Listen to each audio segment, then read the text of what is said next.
Praise the lord, హల్లెలూయా. మన ప్రభువును రక్షకుడైన యేసుక్రీస్తు నామములో మీ అందరికీ శుభములు తెలియజేస్తున్నాను. అందరూ బాగున్నారు కదా? మీరందరూ సంతోషంగా, ఆరోగ్యంగా, క్షేమంగా ఉండాలని మనస్ఫూర్తిగా దేవాది దేవుని కోరుకుంటున్నాను. దేవుడు మిమ్మల్ని దీవించును గాక. మంచిది. మరొకసారి ఆదరణ గడియ అనేటువంటి ఈ దైవ కార్యక్రమం ద్వారా మరొకసారి ఉదయకాల సమయంలో మిమ్మల్ని, మీ కుటుంబాలని, మీ బిడ్డల్ని దేవుడు దర్శించడానికి దేవుడు ఇచ్చిన కృపను బట్టి దేవుడికి వందనాలు చెల్లిస్తున్నాను. మంచిది. ఈరోజు చిన్న వాక్యాన్ని మనం విందాం. పరిశుద్ధాత్మ దేవుడు మనతో వచ్చిన వాక్యం ద్వారా దేవుడు మాట్లాడుకుంటున్నాడు. జాగ్రత్తగా విందాం. ఈరోజు దేవుడు మనతో మాట్లాడుకున్న అంశం ఏంటంటే వాస్తవమే. యోబు గ్రంథం 9వ అధ్యాయం 21వ వచనం. వాస్తవమే, ఆ సంగతి అంతయు నేను ఎరుగుదును, నరుడు దేవుని దృష్టి ఎట్లా నిర్దోషగును. దేవుడికి మహిమ కలుగును గాక. ఈరోజు దేవుడు మనతో మాట్లాడిన అంశం అంటే వాస్తవమే. ఈరోజు చాలామంది రకరకాలుగా వాడే మాట ఇది. లోకంలో ప్రతి ఒక్కరు మాట్లాడే మాట ఇది, నానుడి కలిగిన మాట. వాస్తవేనండి, వాస్తవానికి పర్యాయపదం నిజమేనండి. చాలామంది మాట్లాడే మాటలు ఇవి, ప్రతి నోటంటే వచ్చే మాటే. భక్తుడైనటువంటి యోబు గారు కూడా అన్నారు వాస్తవమే. ఈరోజు చాలామంది చెప్తున్నారు నిజమేనండి, వాళ్ళు ఈ మధ్య ఇల్లు కట్టుకున్నారు, అది వాస్తవమే. నిజమేనండి, వాళ్ళు ఈ మధ్యకాల చక్కగా ఇంట్లో గొప్ప శుభకార్యం జరిగింది, వాస్తవమే అని చెప్పుకుంటారు.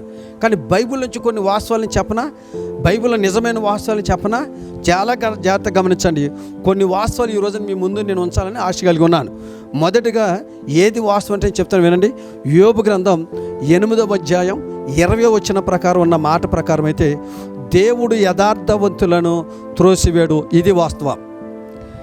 యోబు గ్రంథం 8వ అధ్యాయం 20వ వచనం ప్రకారం ఉన్న మాట ప్రకారం దేవుడు యథార్థవంతులను త్రోసివేడు. ఈ రోజున వాక్యం వింటున్న దేవుని బిడ్డ, నువ్వు యథార్థతగా ఉన్నావా? యథార్థతగా ఉండి నువ్వు కృంగిపోతున్నావా? యథార్థతగా ఉండి వెనకబడిపోతున్నావా? భయపడ మాకు. దేవుడి యొక్క వాక్యం చెప్పబడుతుంది, యథార్థవంతులను దేవుడు ఎప్పటికీ త్రోసివేయడు, యథార్థవంతులు దేవుడు ఎప్పటికీ మర్చిపోడు. వాస్తవము అంటే ఏంటో తెలుసు. వాస్తవం, యథార్థవంతులు దేవుడు ఎప్పటికీ త్రోసివేయడు. నువ్వు ధైర్యంగా ఉండు, అదే యథార్థత కొనసాగించు, దేవుడు నీకు తోడుగా ఉంటాడు. ఇంకొక రెండో వాస్తవం చెప్పనా, అదే యోబు గ్రంథం 8వ అధ్యాయం 21వ వచ్చిన మాట ఏంటి తెలుసా? నిన్ను పగపట్టువారు అవమానం పొందబోతున్నారు. ఇది వాస్తవం. ఈరోజు నేను కొన్ని వాస్తవాలు మీకు సత్యాలు చెప్తున్నాను, దేవుడి దగ్గర నుంచి అడిగి మీకు చెప్తున్నాను. వాస్తవం ఏంటో తెలుసా అండి? వాడు ఇల్లు కట్టుకున్నాడు వాస్తవమే, వాడు అప్పున్నాడు వాస్తవమే, వాడు మాట అన్నాడండి వాస్తవం. అవి కాదు నేను చెప్పేది, పరిశుద్ధంగా కొన్ని ఆధారాలు చూపిస్తున్నా. మొదటిది వాస్తవం ఏంటో తెలుసా? యథార్థవంతులను ఎప్పుడు త్రోసివాడు. ఇది వాస్తవం.